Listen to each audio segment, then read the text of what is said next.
All right, so this is our December 5th meeting of the Land of Enchantment Chapter for Women in Aviation. I'm your new president. My name is Jacquelyne Nichols. My call sign is Bike. And I will give you guys a quick, just kind of intro to me, quick life story, if you will. My dad was in the Marine Corps. He was not a pilot. And so he was a career recruiter towards the end of his time in the Marine Corps. So we lived more around Air Force bases. So I was always around aviation, air shows, things like that. So I was exposed to it young. But for some reason, it never hit me that women could be pilots. So it wasn't until I think it was in 4th grade, I did a research paper on Amelia Earhart. And I just had that aha moment, like, oh, I could do this, you know, and I wanted to be a pilot ever since then. Like that was it for me.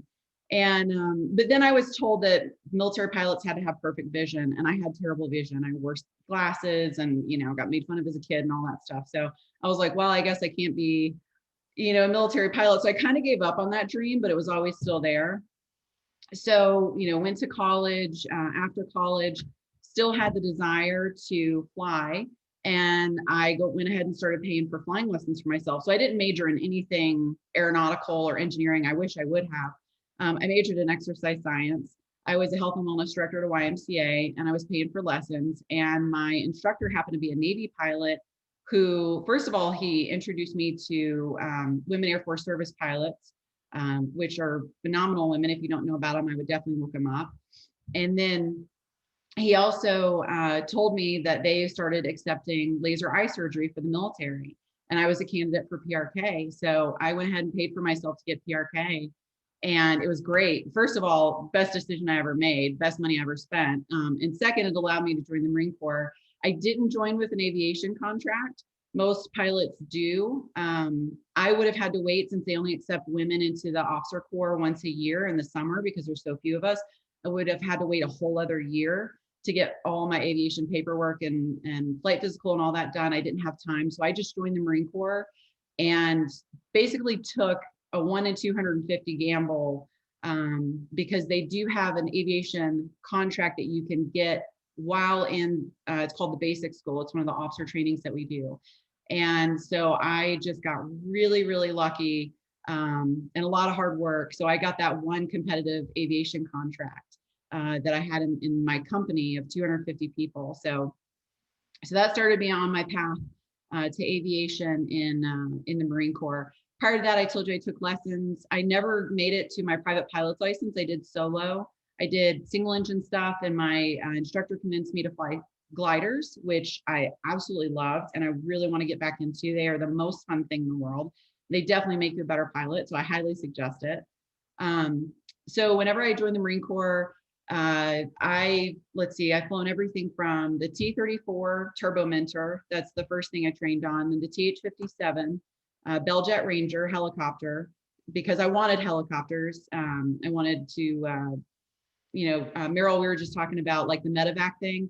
So my very first experience with helicopters would be medevaced. When I was in high school, and I was in a really bad car accident. I was thrown out of the car, so I had to be medevaced to the hospital.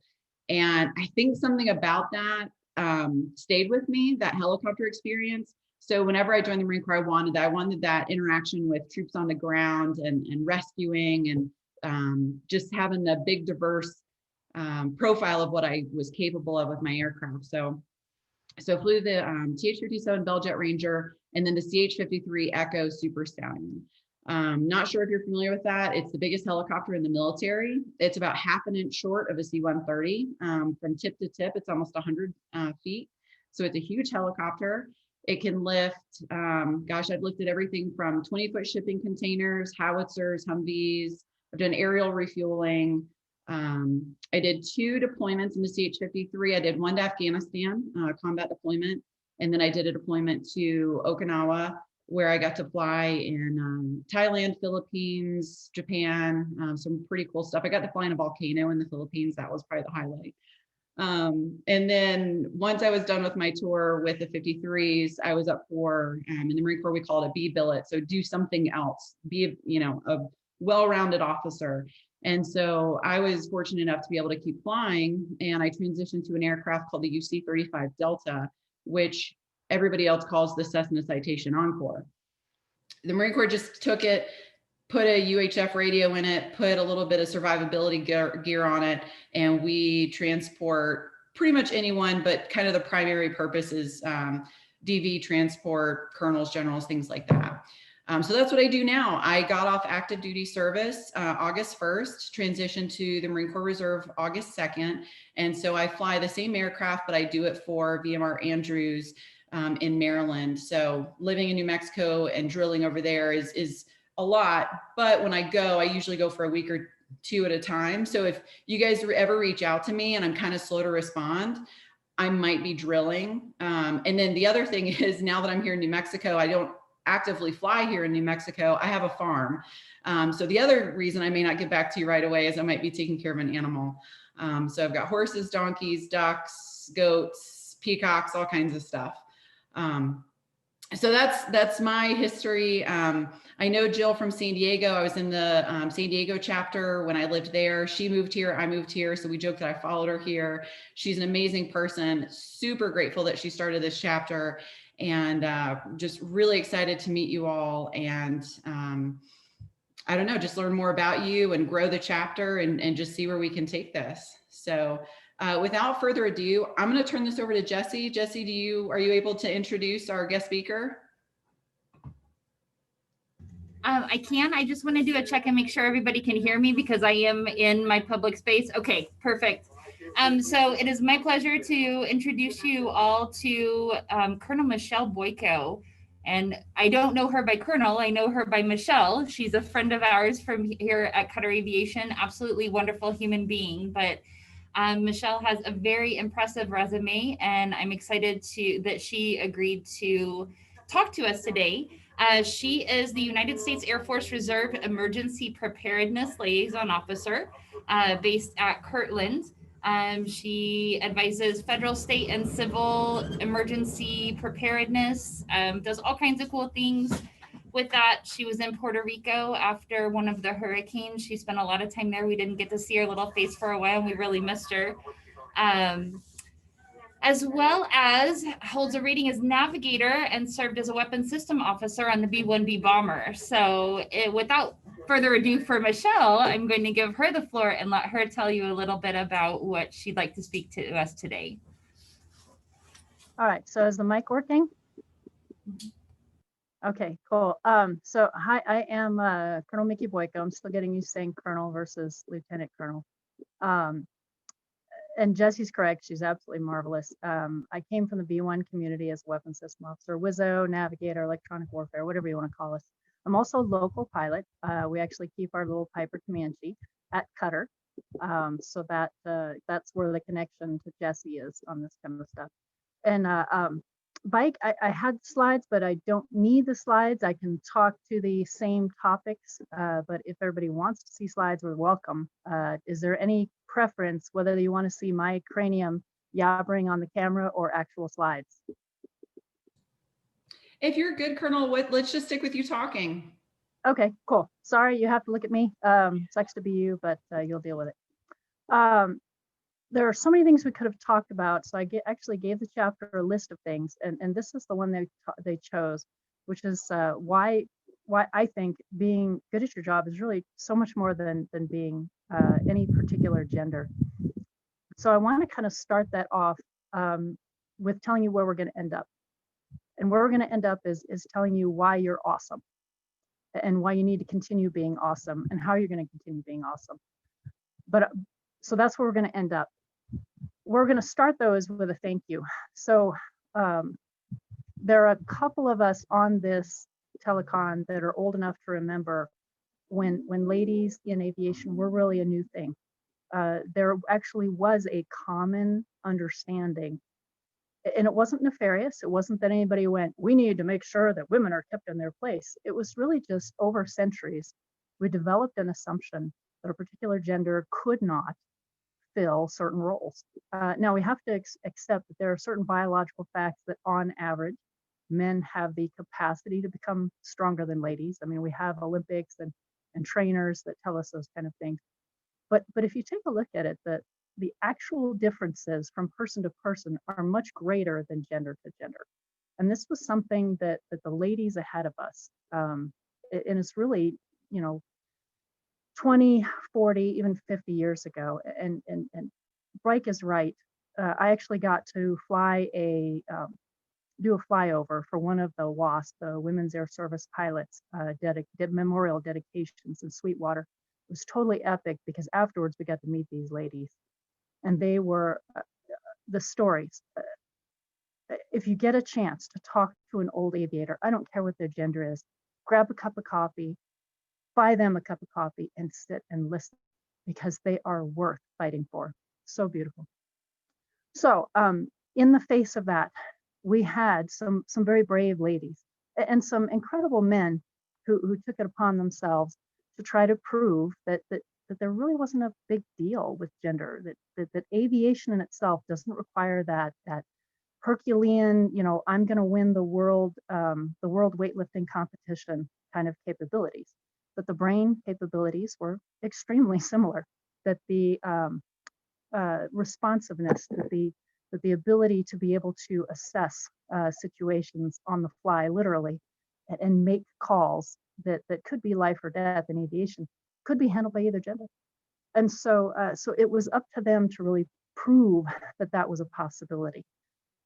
I just want to say thank you. Those of you that are on this call, or if you know folks, would you please tell them thank you for me, because they paved a way for the rest of us to just step into career fields that we came to know and love, and exciting ways to serve not just our local communities, but the world abroad.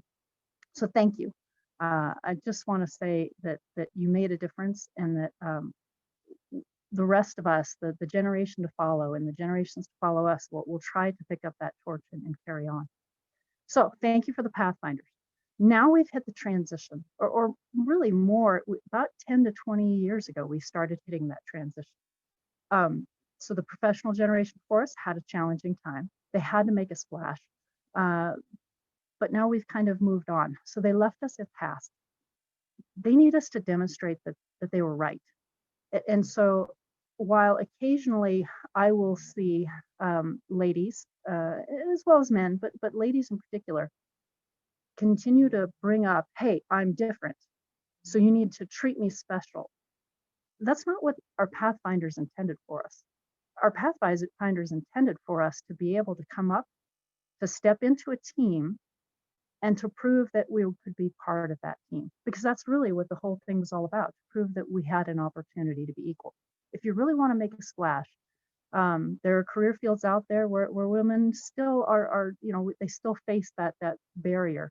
But aviation, while you're going to find occasionally barriers because of gender, you're also going to find barriers because, I don't know, you have brown eyes. You're a Vikings fan, in my case.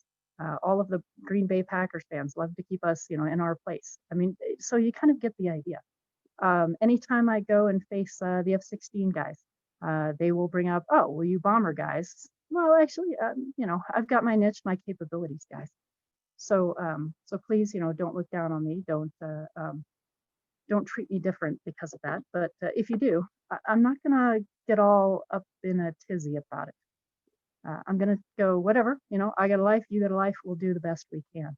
So I guess I want to say that while life is not fair, life's going to give you opportunities. And I say, let's make the most of them. Let's take that opportunity to go forward, and let's prove that, yep, we can be part of the team. Nothing special, nothing amazing. Or maybe we can be amazing. Maybe we can be something special. But that opportunity is going to be available to everybody. And those opportunities are going to be fleeting. This is about serving on a team for a noble goal to go forward. I will admit there are about, depending on your opinion, 3 to 4 times in my career where I was the first lady to do something. Probably the one that was most threatening was the first lady FDU instructor in the B1. My squadron commander was thrilled. Hey, Mickey, we're going to change your call sign to FLOM. We're going to start doing a media blitz, and we're going to send you on a lecture circuit. And I went, sir, can we not? He's like, what? What do you mean? And I'm like, wait, why are you trying to change my call sign? He goes, we're going to change it to FLOM. I'm like, FLOM? He's like, yes, First Lady of the Mohawks. And so you see that emphasis of, hey, you're a lady, you're a lady, you're a lady. So I looked at him and I went, sir, can I just be an instructor? He's like, what do you mean? I think we're kind of beyond that. Hey, first lady this, first lady this. How about I just do my job? And you know what? If I'm the best instructor you got, let's celebrate that. And I will be all over that because I want to be the best instructor here. And while I may not have reached that, I got darn close. So, which may be a bit arrogant, but it is what it is. So I don't know. That's kind of a Mickey Boyko point of view. I understand it is not always the most politically correct, but I really believe it's what's going to be best for America and really what's going to be best for the world, because everyone is going to get a chance to play Mickey Mouse, and everyone is going to get a chance to make a difference. By Mickey Mouse, let me make a point there. So we did get to go to a few air shows, and there were at air shows, folks would come up. They're very interested in your airplane, and they're very interested in the fact that you're wearing a flight suit. But it doesn't really matter who's in the flight suit. I actually had to have a mentor kind of give me an explanation one day. It made me really kind of creep out when I had given somebody a patch one day, and this young lady started folding stuff back into the patch, the Velcro in the patch. I couldn't figure out what it was until I looked. I'm like, oh my golly, she's saving my hair. She's folding my hair back into this patch. That's like CSI kind of creepy. Until that mentor pulled me aside and went, no, Mickey, it's not about you. You're Mickey Mouse. I go, I'm Mickey who? And she goes, Mickey, you just happen to be the person in the flight suit that she can relate to and connect to. She's like, so here's your example. Every time you go to Disneyland or Disney World with your kids, what do you want to see? Who do you want to take a picture with? Well, you want to take a picture with Mickey Mouse. Awesome. So you go hunting down Mickey Mouse. And when you find Mickey, Mickey's amazing, and you spend time with Mickey Mouse. Love Mickey Mouse. Do you really care who's in the suit? All of us grown-ups know, and I noticed there weren't any kids on. All of us grown-ups know there's actually somebody inside that suit, probably somewhere between 18 and 27, was playing Mickey Mouse for us. We don't care who it is, Joe, Jane. We don't care skin color. We don't care what their hair looks like. We don't care what their eye color is. And we certainly don't care what football team they root for. But we need them to be Mickey Mouse. So every single one of us is going to have failures. Every single one of us is going to have opportunities to be Mickey Mouse. But that doesn't make us Mickey Mouse. We get to play Mickey Mouse for a while and we get to move on. I get to wear a flight suit for a little bit. It's a lot of fun. Actually flying. The staff meeting or the staff job I'm in right now, Mike's right. It's not a whole lot of fun to go do a staff job, but frankly, I'm following what my mentors asked me to do, because it took me quite a few years to figure out that I shouldn't be driving what I'm trying to do. I should probably be paying more attention to what the team needs me to do. So this is where I am, being a liaison officer and serving where I've been asked to serve. And it is making an impact, I believe. It's not as fun as being Mickey Mouse, but it's where I'm supposed to be right now. So you're going to have challenges. You're going to have opportunities. You will fail, by the way. I've had a couple of different times in my career where I failed because, frankly, I just sucked. For one reason or another. Either I didn't study hard enough, or it took me longer to catch on to something than someone else, or I tried something daring and I failed. I got back up, brushed myself off, but I moved on. I also had some great successes. That's where that Mickey Mouse concept becomes important. Not letting it go to your head and continuing to move forward with what you got, because making a team better matters. It matters not only to the rest of the world, but also to how you get crafted. Because I'll be honest with you, I truly believe that if you pray, if you ask God for guidance, if you seek wisdom from the mentors around you, you're going to get a better idea of how you can serve better and how you can really plug in and make a difference. So you are not perfect, but you're awesome. Oh my golly, do you guys realize we've only heard like 2 or 3 different people's stories? You haven't even heard mine. Oh my golly, how I got inspired by a Cessna 152 and said, I have to be a fighter pilot. Long story, but I won't tell that one right now. But you realize every single one of you has an incredible story, whether you are a stay-at-home mom or a stay-at-home dad raising up America's next generation, or whether you are turning wrenches on our airplanes to make sure they're safe and they can continue to connect people and connect people to things and cargo and information. You're incredible. you have an amazing story. Go out there and do your mission and move on and act like you are awesome, but it's not going to your head. So I suppose that's kind of perhaps not a popular point of view, perhaps not a PC type of view. I will admit I have my own biases.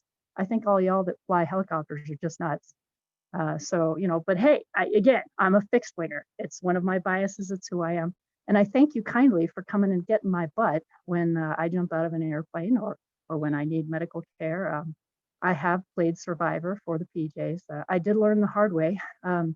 If you allow them to practice putting IVs in your arms, and it's a 2-hour flight from the Nellis Ranges back to Nellis, while there are multiple ways for water to get into your body, there's really only one way for it to get out. And that can become an extremely uncomfortable ride. So on that ignominious note, I will stop and ask if you have any questions for just a humble aviator, a humble local pilot, and just me.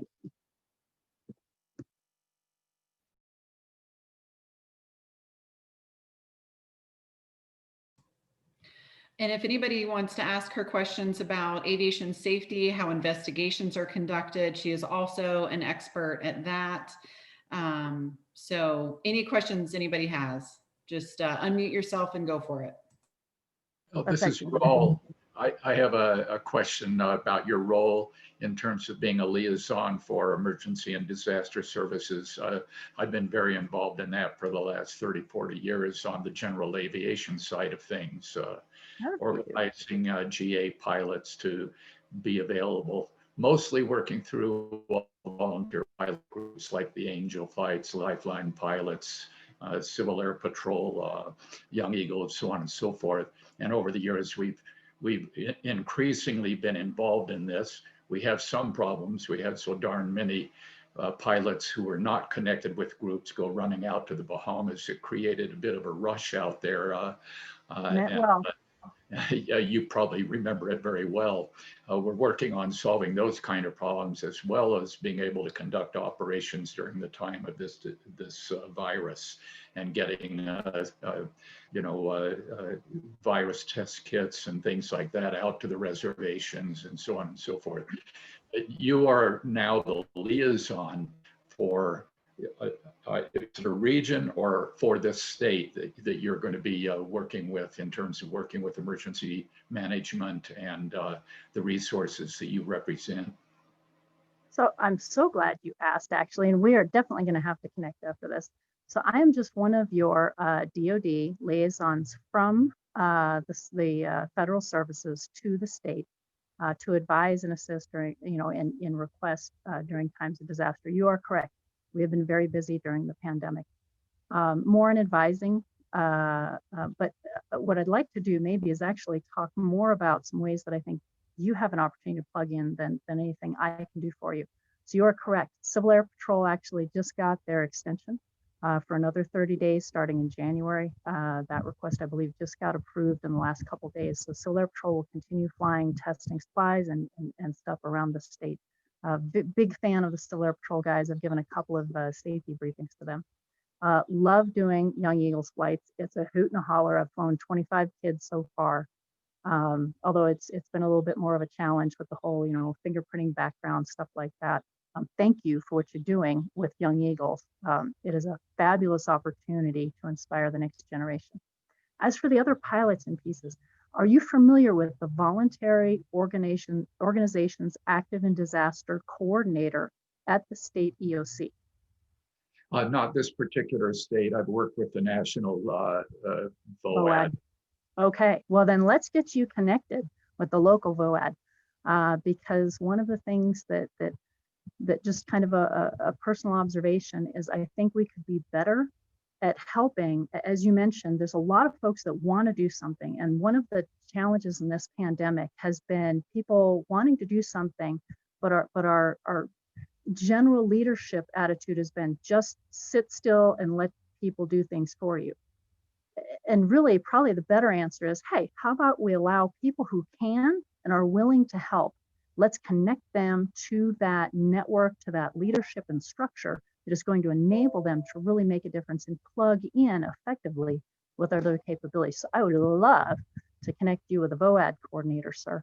You may have to help the VOAD coordinator understand what capabilities you can bring to bear, and how, and you're going to have to listen to things like you'd ask the VOAD coordinator, hey, what are some of the things the state needs right now? And then, you know, oh, we can't do that, we can't do that, we can't do that. Oh, we could do that for you. And here's the conditions we can do that under. I would like to connect you with the leader of that particular organization. You know, and that's, you know, so I would love to see more of that going on, because there's unfortunately a underutilization of the VOAD coordinator in this situation, other than Civil Air Patrol. And Civil Air Patrol is actually doing it under contracts, either under federal flying. I think early on they were doing it under the New Mexico contract, because they can actually fall under two different authorities. The biggest thing for New Mexico right now that we need, and if anybody has a medical background, Medical Reserve Corps, you can find them online, and if you cannot, I will connect you with their email, so that you can volunteer, or if you have friends that either are current licensed providers or were licensed providers in the past. There is a desperate need in the state for those. But I'm looking forward to connecting with you, sir. And Bike, you're welcome to give my email to everybody. Oh, great. That would be great. Or if you'd like to, Colonel, if you want to just type it in the chat box, and then that way everybody on the meeting has it as well. I will do that, yeah, after I'm done, because I plan to get off camera as soon as you're done talking with me. I'll still stay on the meeting if that's okay, and I'll type it in there. Any other questions? Or, sir, did I answer your question? Yes, absolutely. And in fact, we definitely learned very early on working with the volunteer pilots that involving local communities, people who are not involved in aviation, is very important. The pilots like to fly, but they hate sitting around planning and organizing and all that. Yeah, but we find that people who live in the neighborhoods, particularly around airports and all, get very excited about it. They often love aviation and sort of have that dream, but have never had it fulfilled. So by involving them as coordinators, in fact, we represent more than 60 different volunteer pilot groups around the country and in other countries, and most of the coordinators and most of the people who actually run the organizations are not pilots. They love aviation, they love the whole thing, but they use their talents in a different way. Thank you for doing what you're doing, sir.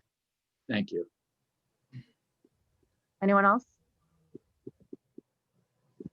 I have a quick question for you. Whenever you were the first at something, how did you find out? I know you said you had one, you know, commander who was like, oh, you're the first at this. Like, it seems like I don't know. I don't think that there's a whole lot of, there's not like records, you know, that they keep of, you know, who the first female is until it happens. And everybody's like, wait a minute, I think you're the first one. Because it's happened to me too. So I was just curious as to how you found out you were the first and how other people around you dealt with that. You know, actually that's pretty close to, I mean, because I don't think when we start an organization, we plan out, okay, well, don't forget everybody, we need to start tracking the first everything different that we have in this. They're so focused on the team. And that's the right focus, you know, hey, if we're going to try and do something amazing, do something different, or do something that's going to serve the community, how are we going to do this? And so that's the focus. And so we're really not looking for a gender difference, which I think is actually marvelous. I would love it if ladies could just step into aviation and nobody would think, you know, twice about it, which I think majority were there. You're going to find occasional naysayers, but frankly, I think a lot of those folks are going to find some reason to not like somebody. And so whether that's gender, whether that's nail polish color, I don't know. The fact that you went Marines, I went Air Force, I don't know. We're going to find something. Why don't we have fun with those differences and go forward? So really a lot of that, it was just, you know, hey, wow, we have never had a lady in this position before. That one was an exception. Lady Alo at the Air Ground Operations School, oldest school in the Air Force, actually predates the Air Force. This last one though, actually you're gonna laugh. So my deployment last year as a chief of safety for the 332nd Air Expeditionary Wing, we kind of figured it out after the fact of, you know what, I don't think there's ever been a Tuskegee Airman lady chief safety. Like, and I'm like, and you know what, any more than you have first lady of 1, 2, 3 words, anything more, and okay, I think we're done. I think we're done with that. So Does that answer the question? It does. I can relate to you. I've had a few firsts as well. I was the first female Marine pilot to fly the UC-35 Delta, which means absolutely Cool. nothing. I was just in the right place at the right time, and nobody had ever done it before. There's no special skill on my part. You know, it was just pure luck, and no one knew. No one had a clue. But our training school is actually done by civilian training. It's in Wichita, Kansas.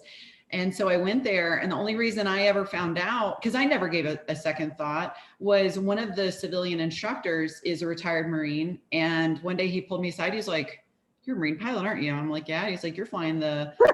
I'm like, "Yeah." He goes, "I've been here for 30 years and you're the first female I've seen come through here for the Marine Corps." And so it was just like, cool, neat, you know, and that was it. And so now there's two of us. There's another one. You know, so it's a small club. And I actually was like, you know what, I'm going to embrace this. So I actually made a patch, a shoulder patch for myself that's got a purple background, and it's a unicorn with rainbow hair. And so, Perfect.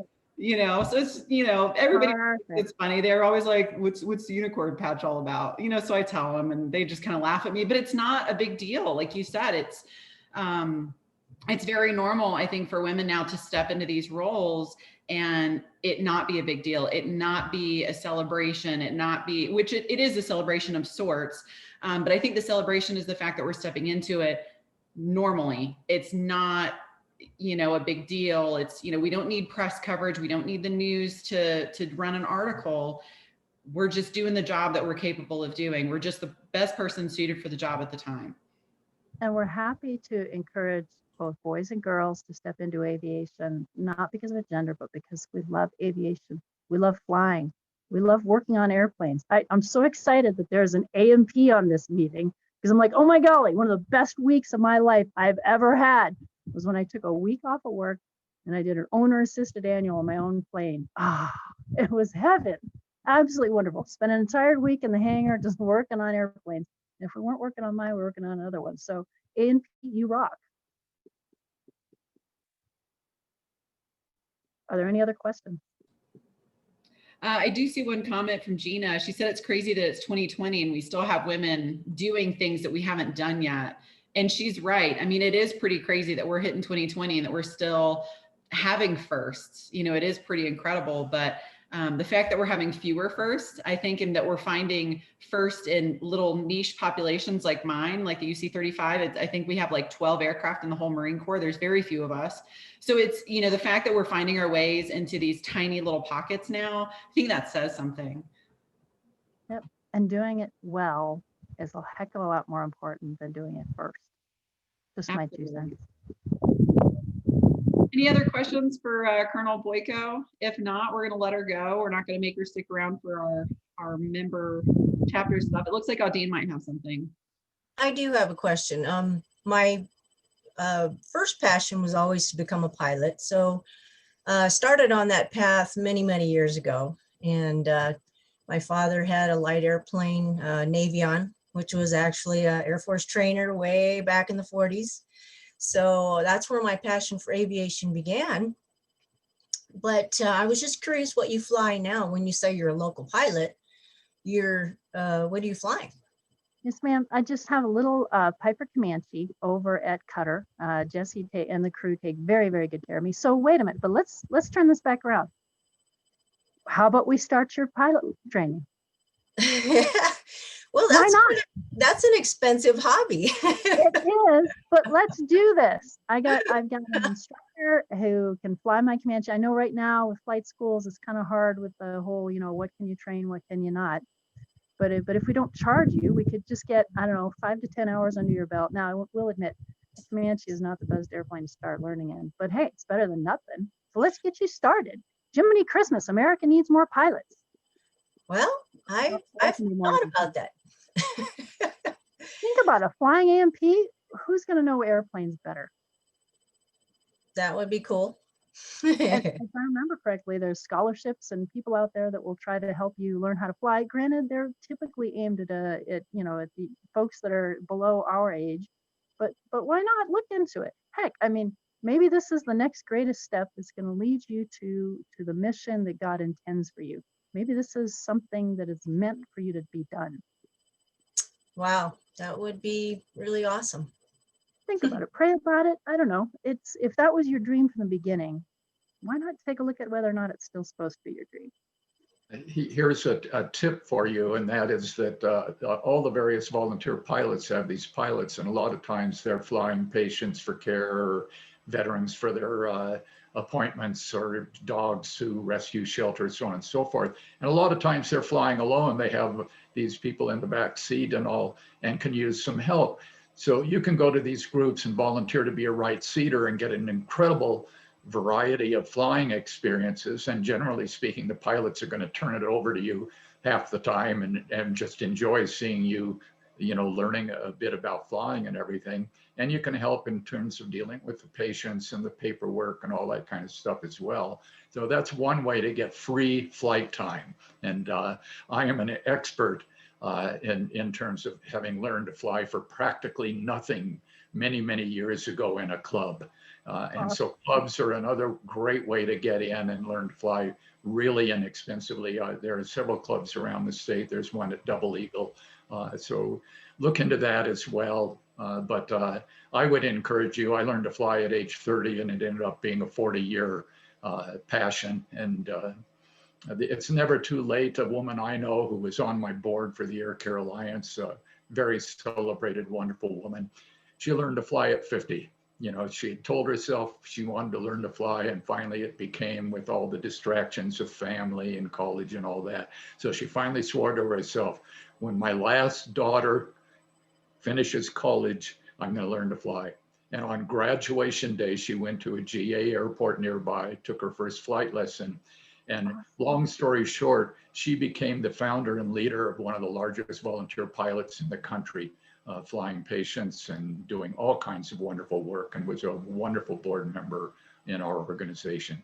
So don't let anything limit you and keep you from doing what you want to do. Wow, that's inspiring. Thank you. Oh Thank you. my God, you guys are awesome. Thank you for that role. If we don't have any other questions for Colonel Boyko, ma'am, if you don't mind just typing in your email address in the chat, that way everybody has access to it. And Do you mind if I thank just sit you. and listen on the meeting? Just I don't know. You are welcome to hang out and chime in whenever you want. I am not kicking you out. I just don't want to monopolize your time. I'm going to turn off my mic, my radio. I'll chat in the email, and thank you very kindly for letting me be here today. Thank you God bless so you. much. It was wonderful listening to you speak. And to add on to what Roel was saying about flight lessons, one of the things that my instructor, when I was learning to fly before I joined the Marine Corps, convinced me to do was fly gliders. And the reason for that was because there's no engine, which means there's a lot less fees involved in learning to fly a glider, and you can get your private pilot's license as a glider and then get your single engine as an add-on rating later, because you don't have to pay for gas, you don't have to pay for maintenance. Basically, you're just paying for some pilot to tow you to 2,000 or 3,000 feet, release you, and then you're paying your instructor for their time in the back. So just thoughts, if you're trying to fly on a budget. New Mexico's got tons of mountains. There's a couple glider ports around, so I would encourage everybody to join a glider port. I need to take my own advice and do that because I really miss glider flying. But if you're trying to learn to fly on a budget, it's the way to go, and it makes you an amazing pilot, because if you can fly without an engine, if you ever lose an engine, then you're like, I'm just a glider, and then it's not you're not freaking out. It's not an emergency. So just a little piece of advice there. So the next thing I'd like to move on in the agenda is I would like to introduce to everybody some t-shirts and patch ideas. So Alexis has been working very hard. She's our treasurer on organizing, getting t-shirts, or they're not t-shirts, I'm sorry, polo shirts, getting polo shirts designed for us, and also patches. So if everybody's familiar with our logo with the hot air balloon, that would be what the patch would look like. They would come without Velcro. So you just have to have that added on yourself. But those would be $5. So if you are interested, if you'll just do me a favor real quick and just throw in the chat, like maybe how many you want, how soon you would want them, anything like that would be great. And oh yeah, Moriarty, New Mexico, world-class gliding. There you go. All right. And then also I'm going to share my screen real quick. So I want everybody to be able to see these beautiful polos. Let me find my screen share. Bear with me. Like I said, I've done Zoom a million times, but I have not hosted Zoom. So let me find my screen share. Here we go. Okay. All right, can everybody see those? All right, so these would be the men's. So, you know, you can order whatever style you want, but this is generally what they would look like. So this is the men's, and we do have a sizing chart as well. So whenever we do decide to go with the shirts, you know, get kind of a full order interest from everybody, you know, just let us know. We'll send out the sizing chart. Let us know if you want men's or women's. So here's the men's, we've got our patch, and then the women's with our patch as well. And so they're polo shirts, and they would be $30, I believe. We're gonna fine tune some of that, but it should be $30 for the polo shirts and $5 for the patches, like I mentioned before. So like I said, if you're interested, just throw in the chat. We're just trying to get kind of a gauge right now. And then later on, you'll see some emails. Like I said, we'll send out the sizing chart. We'll send out this picture again. And then we'll be taking orders, and then we'll make one big order. That way, you know, kind of helps with the pricing. But yeah, so those are our shirts. And so then Jacquelyne, really quickly, I put in the chat, but I was also going to just make the suggestion. I think for record keeping purposes, it would be wonderful if everybody could take a moment and email any of your requests for sizes, amounts, that kind of stuff. That way nobody gets lost in the shuffle and we can have that paper trail. That would be awesome. great point, Jesse. Appreciate that. So yeah, just email us, let us know kind of what you're looking for. And if you just want to wait, we'll blast it out, you know, to everybody soon enough with the pictures and the sizing charts and all of that. And we'll decide exactly how we're going to go about, you know, collecting the order information. So you can either let us know now, or you can just wait till the email blast, but just kind of keep an eye on your email for that coming out. And then the last order of business that I have officially, so if anybody has questions, just stick around and let us know. But I would like to turn it over to Gina. Gina is our social media leader, and she's the one who does all of our amazing posts on Facebook. And she has some ideas, and she's going to solicit some info from you. So go for it, Gina. Hi, thank you so much, everyone, for your time. My name is Gina. I just wanted to do a quick plug-in for our Facebook page, and I will post the link here in our chat after I'm done. If you haven't liked our page, please do so. Please share it with anyone of your friends or acquaintances that you think would like to be a part of this page and like it and see the posts. And then also, we do a thing called Feature Friday. Every Friday, we feature one of our members. So if you have not already been featured or sent us your info, please send a quick paragraph of yourself and your aviation interests, your career, whatever you want to share, together with a high-resolution photo. And you can send it to me, and I will share my email as well in the chat, or to the info address as well, and I'll get it that way. And then finally, if you have anything that you want to share, any inspirational things, anything that you do, any solo flying, anything that you want to share with everyone, please send it to me as well, and I will be happy to share it on the Facebook page for everyone to see. Also, if you see anything that you want to see or anything that you want to share on our Facebook page, please like, share, comment, do anything that you can, and we'll try to grow this page and make it a bit more interactive and fun and inspirational for everyone. And I'll post the emails and everything in the chat after here. Thank you. That's all I had. Thank you, Gina.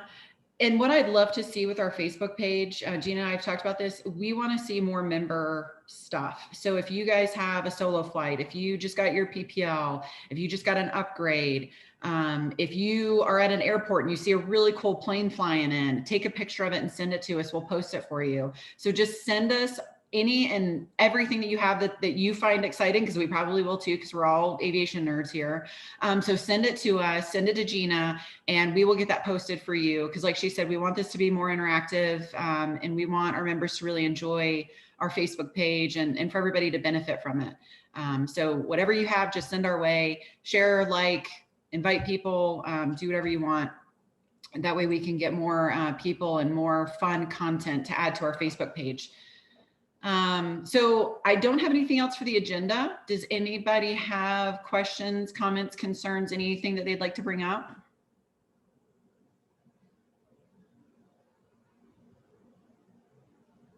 All right. Well, I hope everybody is enjoying their winter. I don't know about you guys, but it's been really cold here. I live at about 6,800 feet. And so it's a little chilly. Last night wasn't too bad. There was only a thin layer of ice on the ducks' water, not like the 2 or 3 inches that's been there the last couple of days. I have to get up every morning and like break the ice for the ducks, or else they're just like mack, mack, mack, squawking at me. So, but hopefully everybody's staying warm and safe, and just look forward to seeing everybody again. We'll plan another meeting probably in another month or so. And in the meantime, we'll send out that email with the t-shirt information. And if nobody has anything else, I'll just hang out. If anybody wants to stick around, otherwise, thank you all for coming. I really appreciate it. And I look forward to being your new chapter president.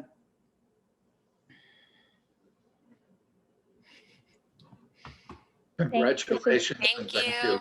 Yes, congrats. I echo that. And thanks. This is really, really inspiring and great, start to a Saturday morning. So.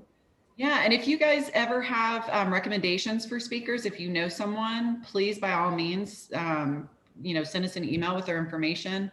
And it doesn't have to be just women, by the way. We've got men in the club too. So just aviation in general. So just shoot it our way. And yeah, we'd love to have that kind of information.